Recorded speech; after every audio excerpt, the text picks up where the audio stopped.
आखिरकार बिल्ली थैले से बाहर आ ही गई।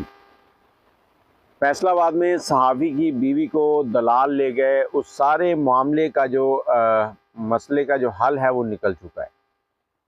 क्या ये वाक़या पेश आया, पहले आपको शुरू से थोड़ा सा गाइड करता हूँ, उसके बाद इसके एंड पे जाते हैं कि इसकी बीवी जब बाज़याब हुई तो उसने क्या बयान दिया। फैसलाबाद का एक खुद को सहाफ़ी कहने वाला शख्स जिसका नाम शहजाद है, वो एक एफआईआर दर्ज करवाता है।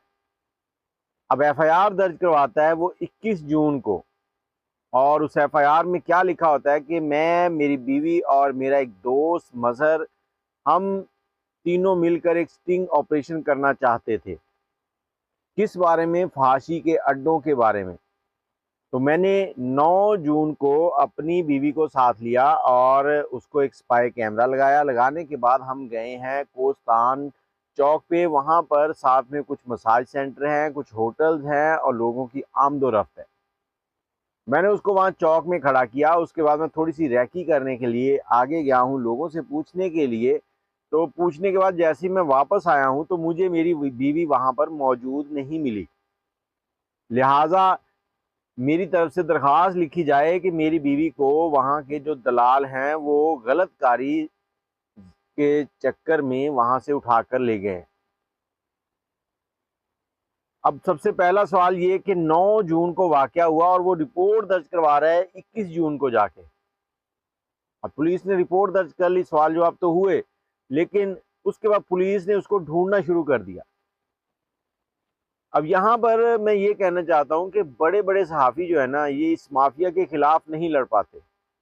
बहुत से बड़े बड़े सहाफ़ी हैं जो इस माफिया के खिलाफ निकलते हैं और मार खा के आते हैं, क्योंकि ये इतना स्ट्रॉन्ग है, इनका पैसा नीचे से ऊपर तक जाता है, इनके ऊपर हाथ ही नहीं डालते। क्या पुलिस थाने वालों को नहीं मालूम कि कहाँ कहाँ फांसी के अड्डे चल रहे हैं?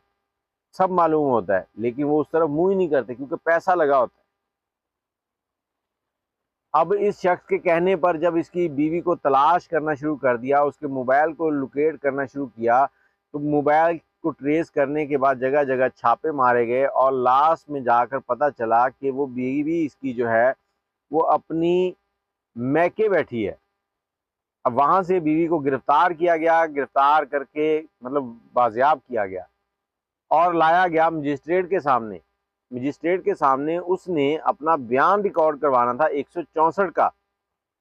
अब 164 का जब वो बयान रिकॉर्ड हुआ तो उसके अंदर उसकी बीवी ने क्या कहा, वो सुनने के बाद आपके होश उड़ जाएंगे। उसने मजिस्ट्रेट को बयान दिया कि ये शख्स मुझे 3 तलाक दे चुका है, मैं अब इसके साथ नहीं रहना चाहती, मैं इसके साथ ये मुझे ज़बरदस्ती रखे हुए था, और जब मैं इसे कहती थी कि तुमने मुझे तलाक दे दी है तो ये कौन सी तरीका है हमारा साथ रहने का। तो ये आगे से मुस्कुरा कर कहता था कि मैंने तुम्हें कब तलाक दी, वो तो मैंने मजाक में कहा था, तो मैं इसके साथ अब नहीं रहना चाहती, ये उसने बयान दिया है। और जो बाकी की कहानी थी कि रैकी कर रहे हैं, फांसी के अड्डे, ये मामला जो है ये सारा फेक निकला। अब बात आ गई ये इस तरह से हुआ क्यों है। ये शहजाद नामी शख्स जो है ये मेंटली डिस्टर्ब है, शोहरत हासिल करना चाहता है। ये चाहता है कि लोग इसको जगह जगह देखें और सलाम ठोकें और इससे सेल्फियां खींचें। अब इसने ये तरीका ढूंढा कि मैं इस तरीके से करूँगा तो मैं मशहूर हो जाऊँगा। अब बहुत से दोस्तों ने इसको रिपोर्ट किया कि सहाफ़ी की बीवी को उठा लिया, ये हो गया, वो हो गया। लेकिन जो पुलिस ने अपनी कार्रवाई के अंदर लिखा है, उन्होंने बताया कि ये शहजाद नामी शख्स जो है ये कोई सहाफ़ी नहीं है, ये सिर्फ एक कैमरामैन है जो किराए पर कैमरा लेता है। किराए पर कैमरा लेने के बाद जाके लोगों की मूवीज़ बनाता है। मूवीज़ कौन सी बनाते हैं? जो शादी ब्याह मंगनी लोग मूवीज़ बनवाते हैं, वहाँ पर इसको ले जाते हैं लोग, पैसे जैसे हम किराए पे ले आते हैं कैमरामैन, और अपने इवेंट्स को कैमरे के अंदर रिकॉर्ड करवाते हैं। अब ये सारा काम चल रहा है, लेकिन इसने सिर्फ मशहूर होने के लिए ये सारा प्लान बनाया। अब ये सारी कहानी थी जो खुलकर सामने आ चुकी है। बाकी आप सब ने पहले रोज़ वीडियो देखी है, वो सहाफ़ी की बीवी गुम हो गई, ये हो गया, वो हो गया, हर बंदे ने इस टॉपिक पे बात की, लेकिन आजकल जो मसले मसाइल चल रहे हैं वो ये चल रहे हैं कि जो बंदा देखता है, मोबाइल उठाता है, एक माइक पकड़ता है और अपने स्टिंग ऑपरेशन शुरू कर देता है।